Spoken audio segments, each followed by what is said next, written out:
જય શ્રી કૃષ્ણ મિત્રો, સ્વાગત છે તમારું આપણી ચેનલ સત્સંગમાં।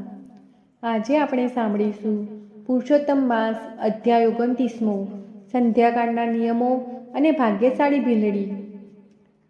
સૂત પુરાણી બોલ્યા, હે શૌનકાદિ મુનિઓ, કદ્રી બ્રાહ્મણ ગોલોકમાં સ્થાન પામ્યું તેનું કારણ તેનાથી પુરુષોત્તમ માસમાં ન છૂટકે નિરાહાર રહેવાયું અને પવિત્ર કુંડમાં સ્નાન પામ્યો તે છે।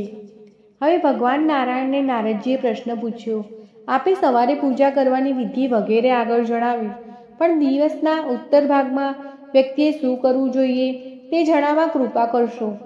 નારદજીની જિજ્ઞાસા સંતોષવા ભગવાન નારાયણે જે કહ્યું તે હું તમને કહી સંભળાવું છું।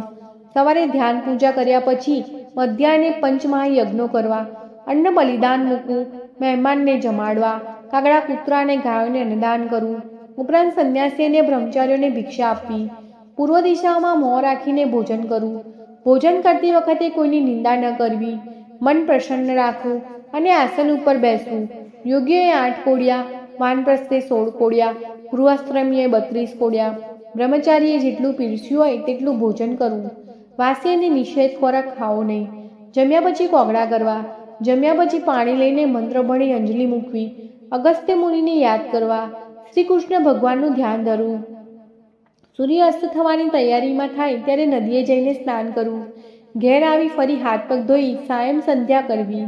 જે સંધ્યા નથી કરતો તે ગોવધનું પાપ વરે છે અને નરકમાં પડે છે।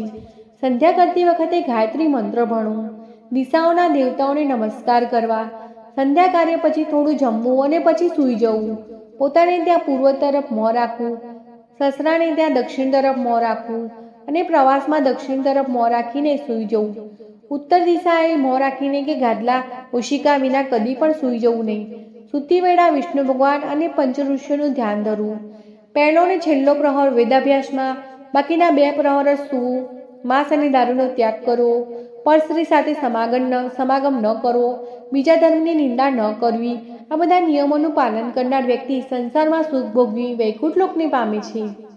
શ્રી ગુરુ નારદીય પુરાણના પુરુષોત્તમ મહાત્મ્યનો સંધ્યાકાળના નિયમો નામનો 29મો અધ્યાય સંપૂર્ણ।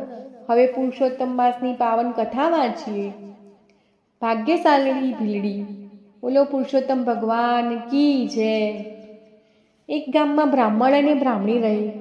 બ્રાહ્મણ સંતોષી અને વિદ્વાન હતો, બ્રાહ્મણી પણ ધર્મનિષ્ઠ, સદ્ગુણી અને સુશીલ હતી।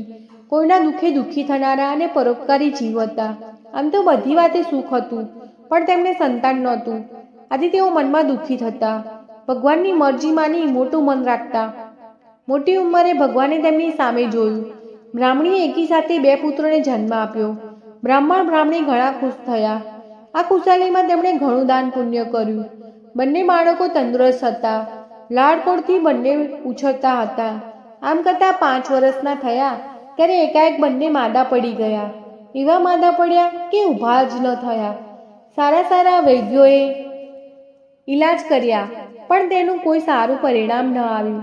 બ્રાહ્મણ બ્રાહ્મણી છોકરાઓને સારા કરવા બનતું કરી છૂટ્યા। આખરે તેમણે આશા મૂકી દીધી। બ્રાહ્મણ રાજ દરબારમાં જતો આવતો હતો। તેને થયું કે હું રાજાને વિનંતી કરી રાજવેદ પાસે દવા કરાવું, તેનાથી જો દીકરાઓ સાજા થાય તો સારું, એમ વિચારી તે દરબારમાં ગયો અને રાજાને જઈને વિનંતી કરી, મારા 2 પુત્રો અસાધ્ય બીમારીમાં સંપડાયા છે, ઘણો ઈલાજ કરવા છતાં સારું થતું નથી। જો આપ કૃપા કરી રાજવેદ પાસે મારા દીકરાઓનો ઈલાજ કરાવો તો આપનું ઋણ હું જિંદગીભર નહીં ભૂલું।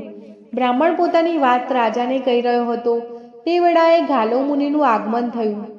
રાજાએ તરત ઉઠીને મુનિને આસન આપ્યું। પછી રાજાએ બ્રાહ્મણના બીમાર દીકરાઓની વાત ગાલો મુનિને કહી।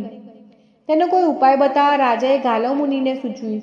ગાલો મુનિ બોલ્યા, હે રાજન અને હે બ્રાહ્મણ, મારી વાત ધ્યાન દઈને સાંભળો।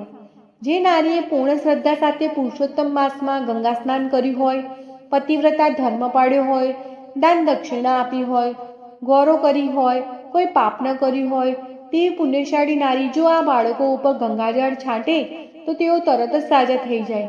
અત્યારે પુરુષોત્તમ માસ ચાલે છે।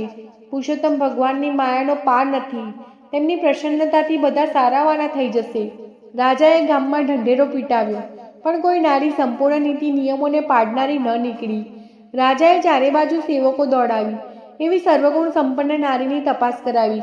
છેવટે સેવકોને એક ભીલડી સર્વગુણ સંપન્ન જોવા મળી. સેવકો ભીલડીને માન સહિત રાજા સમક્ષ દરબારમાં લાવ્યા. રાજા જાતે જ તે ભીલડીને લઈને બ્રાહ્મણ બ્રાહ્મણીને ત્યાં ગયા. બ્રાહ્મણ બ્રાહ્મણી તેમની સમક્ષ હાથ જોડીને ઊભા રહ્યા. પછી તેઓ બાળકની પથારી પાસે જઈ રડવા લાગ્યા. ભીલડીએ તેમને આશ્વાસન આપીને કહ્યું, રડશો નહીં, હું તો નિમિત્ત માત્ર છું. ધાર્યું તો ભગવાનનું થાય છે. હું તો અધિક માસ સિવાય પણ હંમેશા પુરુષોત્તમ ભગવાનની ભક્તિ કરું છું. ગંગા સ્નાન કરું છું, ગો પૂજા કરું છું, પતિવ્રત ધર્મ પાડું છું. મને શ્રદ્ધા છે કે મારા વાલા પુરુષોત્તમ ભગવાન આ બાળકોને સાજા કરી દેશે. આટલું કોઈ ભીલડીએ બાળકોના ખાટલા પાસે જઈ ત્યાં બેસી આંખો મીચીને પુરુષોત્તમ ભગવાનની પ્રાર્થના કરી.